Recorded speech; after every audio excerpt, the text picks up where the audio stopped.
여러분, 가을이면 모든 농부들이 셈을 하는 그런 계절이죠.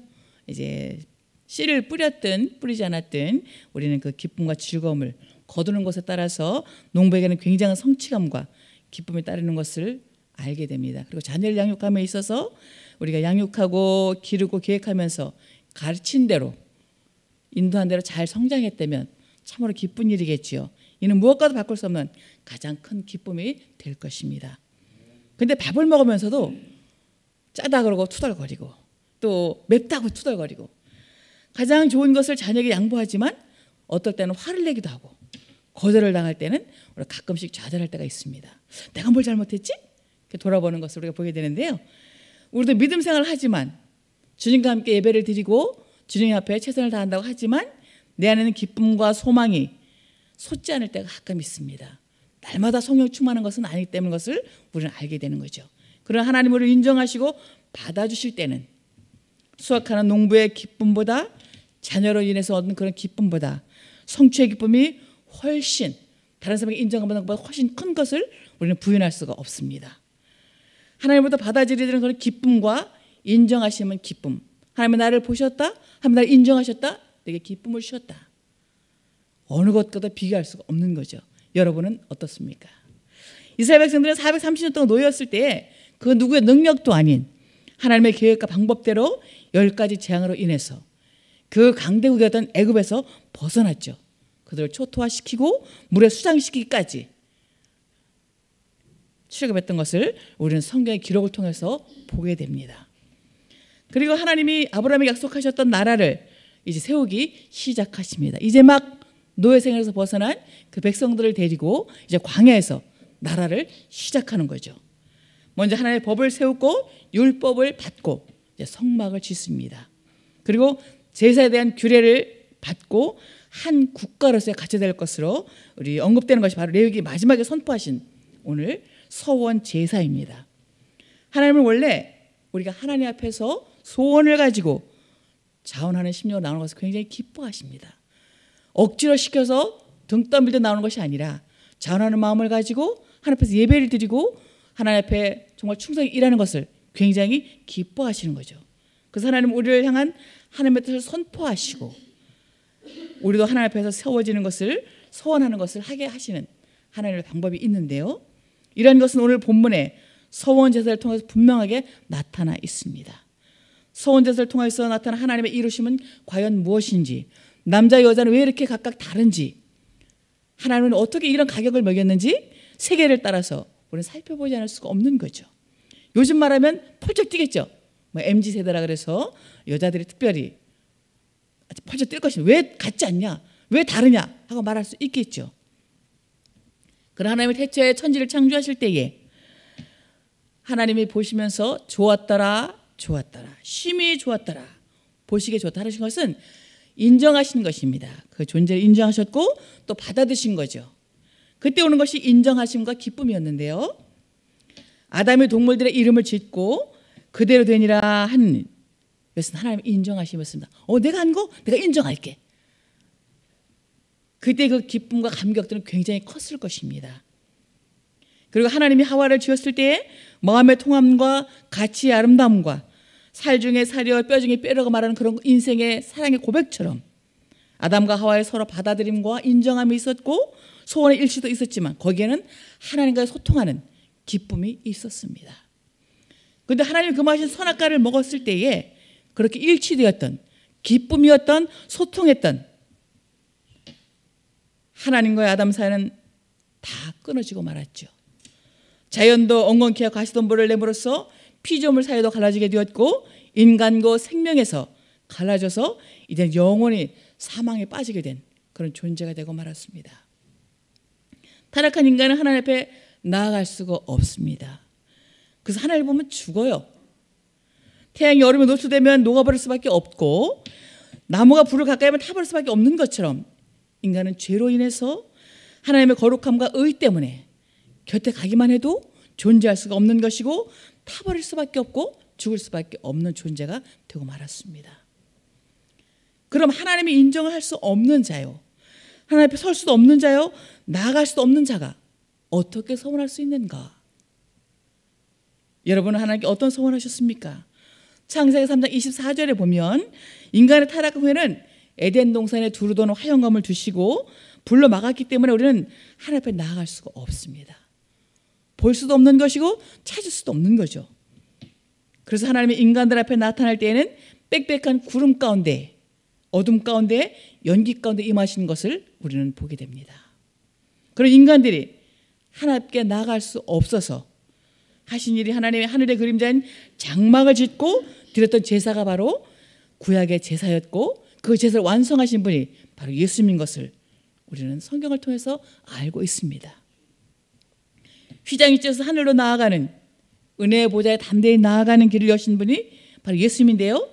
우리에게 어린 양으로서 제물이 되셨고 대제사장이 되심으로써 히브리서 4장 10절에 말한 것처럼 하나님께 은혜의 보좌로 나아갈 수 있는 것이고 소원으로 나아갈 수 있는 자들이 되게 우리를 만드셨습니다.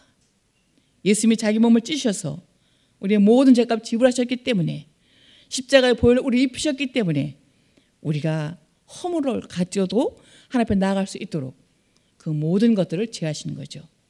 그래서 우리는 하나님과 나아갈 때 아무 염려 없이 근심 없이 나아갈 수 있는 것이고 지금 예배하러 와서 하나님의 이름을 마음 놓고 부르면서 기도할 수 있는 것입니다. 그리고 우리 마음 놓고 서원하게 하시는 거죠. 우리 이름으로, 우리의 재물로, 우리의 권세로, 우리의 명예로 세상에 그 무엇을 가지고도 하나님께 나아갈 수는 없지만 예수 그 이름으로만 나아갈 수 있게 하셨습니다. 여러분은 무엇을 하나님께 서원하셨습니까? 우리 이제 1년 동안 돌아보면서 내가 연천 이렇게 서원했는데 내가 어떻게 봉사할 것이고 내가 어떻게 하나님을 만날 것이고 내가 어떻게 하나님 앞에 충성히 일할 것이라고 우리가 서원을 했지만 지금 1년 가까이 두면서 돌아볼 때에 하나님 제가 서원한 대로 잘 지켰습니다. 그런 고백할 수 있나요? 구약에도 염소의 피로써 양의 피로 빌기로 나아갈 수가 있었습니다. 그러나 그것은 그때뿐이었지 완전한 것은 아니었습니다. 히브리서 10장 11절 13절에 보면 그래서 죄를 사할 수 없고 구할 수 없는 그림자라고 말하고 있습니다. 진짜는 예수님의 피로만 가능하다는 거죠. 그분은 무흠한 자요 무죄한 자요 참 사람이고 참 하나님이었기 때문에 그의 피, 그의 제사는 영원하다고 하나님은 말씀하고 있습니다. 그래서 짐승으로는 우리를 깨끗하게 못하는 순간 가릴 뿐이지만 잠깐 가릴 뿐이지만 그분은 완전하게 영원히 씻어주시는 것을 성경에서 말씀하고 있습니다. 그분만이 우리를 하나님 받으실 만한 인정할 만한 자녀로 세우신다고 말씀하시는 거죠. 여러분은 어떻습니까? 가인은 하나님께 공물을 드릴 때에 하나님이 받지 않는 것을 인정할 수 없었던 것처럼 타락한 인간은 자신이 하나님 앞에 받을 수 없다는 것을 존재라는 것을 모릅니다. 그리고 자신을 드리는 것이 하나님 앞에 불이라는 것을 우리 인정하지 않습니다. 그 한 예로 바리새인이 자신들의 믿음과 행위를 드렸을 때 하나님은 받으실 수가 없었습니다. 그렇죠? 이처럼 우리 안에 하나님이 받을 수 없는 것을 제하고자 하나님이 싫어하시는 것을 없이 하고자 가리고자 허물을 가리고자 이제 예수님께서 오셔서 로마서 6장의 말씀처럼 예수님과 함께 우리 옛사람이 십자가를 위해서 십자가에서 죽고 하나님 받을 수 없는 것들을 다 함께 십자가에 지도록 제하신 예수님 믿음으로서만 갈 수 있다고 말씀하셨습니다. 예수님은 하나님이 우리를 받을 수 있도록 우리를 용서하시고 구속하시고 부활 생명을 주시기 위해서 우리를 깨끗게 하기 위해서 옛사람을 다 벗어버리게 하시고 십자가를 지시겠던 그 예수님을 우리에게 주셨습니다. 우리를 온전히 하나님께서 받으시는 자, 기뻐하시는 자, 서원자로 서도록 만드신 거죠. 그것은 우리의 힘으로 할 수가 없다는 것을 하나님 이미 아셨기 때문에 우리에게 예수님을 보내신 거죠. 여러분 베드로는 어떻습니까? 갈릴리 바다의 평범한 어부였습니다. 그냥 고기 많이 잡으면 밤을 새워도 기뻐했던 사람이죠. 그런 그가 고기를 잡지 못할 때에 예수님이 나타나셔서 오른편에 그물을 던지라 하시니 그물이 찢어지도록 잡히는 것을 보고 하나님 것을 알고 나는 죄인이라고 고백할 때에 그는 사물을 낚는 어부를 만들어주신 예수님의 명령이 이루어졌습니다. 원래 베드로는 하나님을 쓸 수 없는 자였습니다. 한낱 썩어질 물고기를 잡는 자였습니다. 지옥에 갈 자에 불과했지만 예수를 만나서 자기만 구원받는 것이 아니라 예수를 만남으로써 복음을 선포하는 것으로 인해서 이제는 사람을 낳는 어부가 되어 하나님께로 인도하는, 구원을 받는, 소원을 받는 그런 자가 되게 하셨죠. 바울은 또한 어떻습니까? 믿는 자들을 핍박해서 스데반을 죽게까지 만들었던 그런 존재였음에도 불구하고 하나님 앞에 이방의 사도로서 서원을 했기 때문에 이젠 옛 사울을 벗어버리고 새 사람 바울로 하나님이 기뻐하는 받는 자로 되어서 복음의 도구가 되게 하셨습니다. 하나님의 놀라운 계획인 거죠. 섭리였습니다. 오늘 여러분도 그냥 부르는 게 아닙니다. 오늘 여러분도 그냥 예배를 드리는 것이 아닙니다. 여러분이 가지고 있는 모든 문제를 해결하시고 여러분을 일으키셔서 온 세계로 영원히 하나님의 일꾼으로 세우기를 바로 여러분을 통해서 하나님이 바라시는 거죠.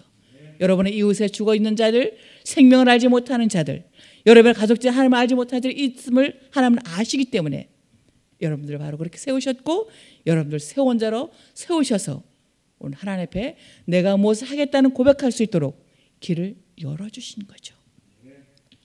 하나님은 뜻을 가지고 인간을 창조하셨습니다. 여러분이 자녀를 낳을 때에 어떠한 꿈과 또 소망을 가지고 낳은 것처럼 하나님도 마찬가지로 인간을 만들 때 그런 꿈을 가졌고 소망을 가졌고 목적을 가지신 거죠. 그리고 하나님 앞에 우리는 합당하게 그렇게 받음직한 그런 존재를 만드신 거죠. 그러나 타락 후에는 하나도 받을 수 없는 존재, 하나님께 나아갈 수 없는 존재, 영원히 지옥 갈 수밖에 없는 존재 될 수밖에 없었습니다. 그런데 예수님이 십자가를 통해서 하나님께 나아갈 수 있는 새로운 사람으로 만드신 거죠. 바로 우리를 그렇게 만드셨고 믿음의 사람도 그렇게 만드셔서 이제 성도들은 예수로 소원제사로 하나님을 기뻐 받는 자로 만드신 거죠. 그래서 우리는 오늘도 허물이 있음에도 불구하고 죄가 있음에도 불구하고 예수를 믿는 그 믿음 하나 가지고 하나님께 예배자로 서서 하나님 앞에 서는 거죠. 하나님께 서원하면 이루어지는 자로 만드셨고 후사가 되도록 약속하셨습니다. 여러분들은 하나님이 오늘 우리를 소원자로 부르셨기 때문에 마음 놓고 소원할 수가 있는 거죠.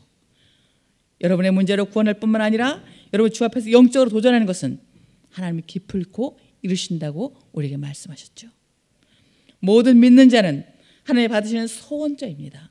모든 믿음의 사람들은 생명을 가지고 이웃의 생명을 증거할 수 있는 그런 소원할 수 있도록 길을 열어주신 거죠.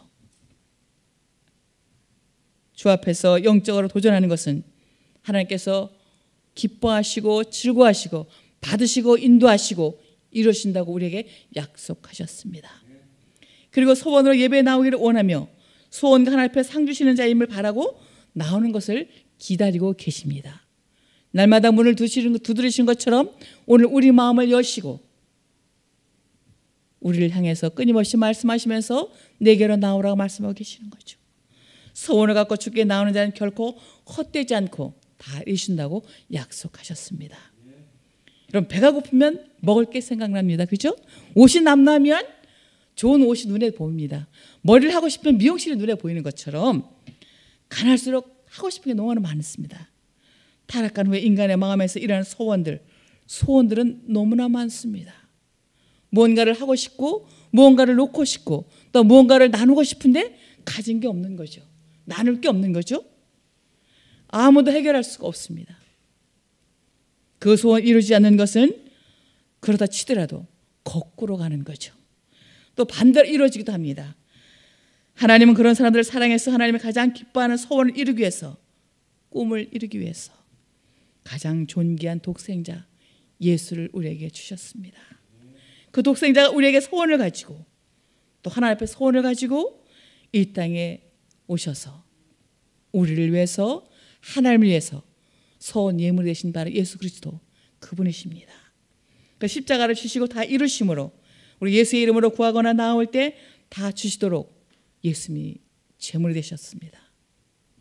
이스라엘 백성들은 애굽에서 노예와 종에 불과했던 그런 사람들이었습니다. 지금의 노예계약 종은 아무것도 아니죠. 당시의 노예는 겁탈하든 죽이든 출애굽기 1장 16절에 보면 아들을 낳으면 죽이고 딸을 낳으면 살리라는 그런 말씀이 있습니다. 그만큼 자식까지도 주인 마음대로 죽일 수 있는 정말 내가 사랑하는 자녀지만 내가 낳았지만 주인의 명령에 따라 죽일 수밖에 없는 그런 노예였었죠. 수에 칠 가치도 없는 그런 물건으로 취급을 당했던 때가 있었습니다. 그런데 그들이 한 나라의 왕이 되었고 천자만이가 하나님의 아들인 칭함을 받았던 이스라엘 백성을 우리는 기억합니다. 그리고 주님께서 서원 예물을 가지고 나올 때 들어주신다고 말씀하셨습니다. 타락한 자들이 하나님의 자녀가 되고 만군 여호와의 자녀로 서원을 받고 살아가는 존재로 만드셨고, 그런 복을 또 받으셔서 이제는 나만이 아니라 내 이웃에게도 예수 믿지 않는 자들에게 복을 나눌 수 있는, 내 주변에 있는 자들에게 복을 줄 수 있는 그런 사람을 하나님이 만드신 거죠. 그리고 그런 복을 잃은 믿음의 조상이 되었습니다. 바로 우리 예수를 믿고 있지 않습니까? 여러분들은 어떻습니까? 오늘 여러분들 주신 그 말씀을 따라서 내년에는 어떤 소원을 할지 생각해 보셨나요? 많은 사람들은 마음의 소망을 합니다. 어떤 사람은 그렇게 부자가 되고 싶어서 열심히 벌고 정말 집도 사고 차도 사지만 병들어 죽기도 하는 것을 우리는 보고 있지 않습니까? 이처럼 인생은 사실 잠깐에 불과합니다. 그러나 우리의 소원을 가지고 예수께 나아가는 자는 거부하지 않습니다. 우리의 소원을 가지고 예수께 나아가는 자는 하나님이 다 받으시고 이루어 주시고, 세상에서 소원이 이루어지지 않는 것 같을지라도 주님 앞에서 영원히 완성되고 흔들리지 않는다고 반석이라고 말씀하고 있습니다. 여러분, 세상에서 꿈이 조각나 보셨나요? 세상의 소망이 무너져 보셨나요? 여러분, 정말 절망 가운데 내가 뜻하지 않는 일로 인해서 하나님 앞에 와서 울어보셨나요? 아마 있을 겁니다. 지금도 눈만 감으면 얼마나 아픈 사건들이 생각이 납니까? 또한 내가 해결하지 못한 일들로 인해서 행여나 자녀들까지도 어려움을 당하는 일은 없습니까? 우리는 있다고 말할 수 있겠죠. 오늘 인생의 이런 무너짐 속에서, 소망이 없는 속에서, 꿈이 산산조각난 이런 속에서 예수만이 소망임을 알고 예수님이 참이라고 믿고 살아가는 사람들이 바로 성도입니다. 예수 안에서 생명을 보고, 예수 안에서 나라를 보고, 예수 안에서 미래를 보고, 예수 안에서 꿈꾸고, 예수 안에서 자녀들을 위해서 기도할 수 있는 사람이 성도입니다. 그래서 교회는 나라와 민족과 방언과 그런 같은 사람들이고, 교회의 사람들은 어떤 누구보다 귀하고 큰 자라고 말씀하시면서 바로 너희로 인해서 세계 모든 민족이 복을 받을 것이라고 말씀하고 있지 않습니까?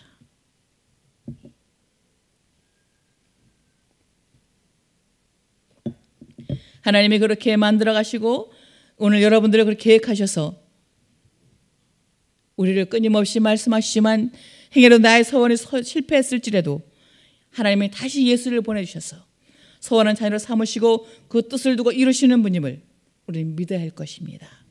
그 소원이 이 땅에서부터 지금까지 또한 영원까지 이루어지길 우리는 하나님 앞에 구할 수밖에 없는 거죠. 여러분, 한국 교회는 어떻습니까? 세계 교회에서 기록될 만큼 정말 양적으로 성장을 굉장히 많이 했습니다. 단시간 내에 양적으로 또한 많이 부흥을 한 거죠. 그런데 내적으로 질적으로는 많은 붕괴가 있었습니다.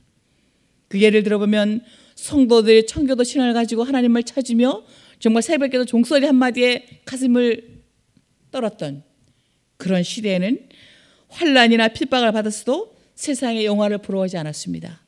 하나님을 바라보면서 교회에서 예배하기를 즐겨했고 하나님께 내린 것을 즐겨하며 하나님 만나기를 기쁨을 가지고 찾아왔던 것이 성도들이었습니다. 그런데 교회가 양적으로 성장했음에도 불구하고 세상의 교회를 부러워하는 것이 아니라 교회가 세상을 부러워하는 일들이 비일비재한 것을 우리는 보게 됩니다. 근데 왜 그럴까요? 교회에 좋은 것이 있어서 그럴까요? 믿지 않는 자들이 잘 살아서 그럴까요?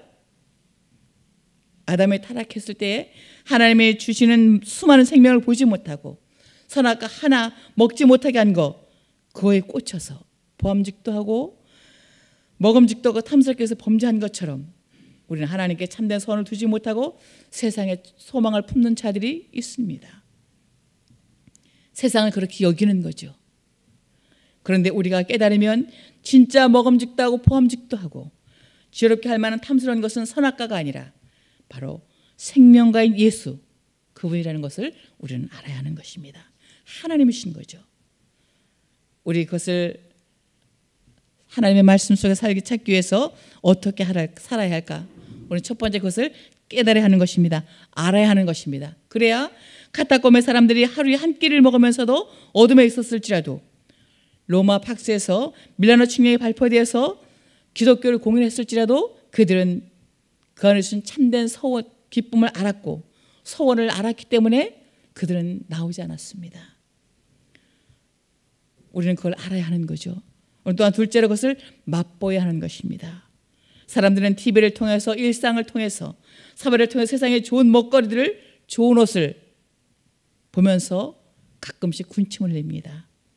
그러나 예수님의 아름다움과 생명을 경험하고 은혜의 깊은 것을 맛보아야만 주님께 참된 기쁨을 가지고 살 수가 있는 것입니다. 그런 맛을 보아야 하는 거죠. 세 번째, 우리는 세상의 선은 무너졌지만 주님의 선은 점점 자라서 안전해지고 세상의 선은 빼앗기지만 주님의 선은 잃어버리지 않는 영원한 우리에게 생명 양식이 되는 것을 우리는 알아야 하는 것입니다. 더 깊어지고 점점 분명해지는 그런 주님의 만들어가심을 경험하고 동역해야 하는 것입니다. 인생의 복된 자고 승리자가 되는 것이 바로 거기에 있는 것입니다.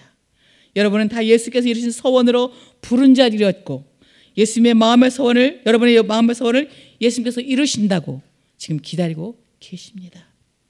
그에게 나아가는 자는 모든 것을 다 얻을 수 있고 바울이 말했던 것처럼 구하지 않는 것까지 주시는 예수를 만남으로써 오늘 우리는 예수 안에서 모든 것을 풍성하게 누릴 수 있는 믿음의 자녀가 될 수 있는 것입니다.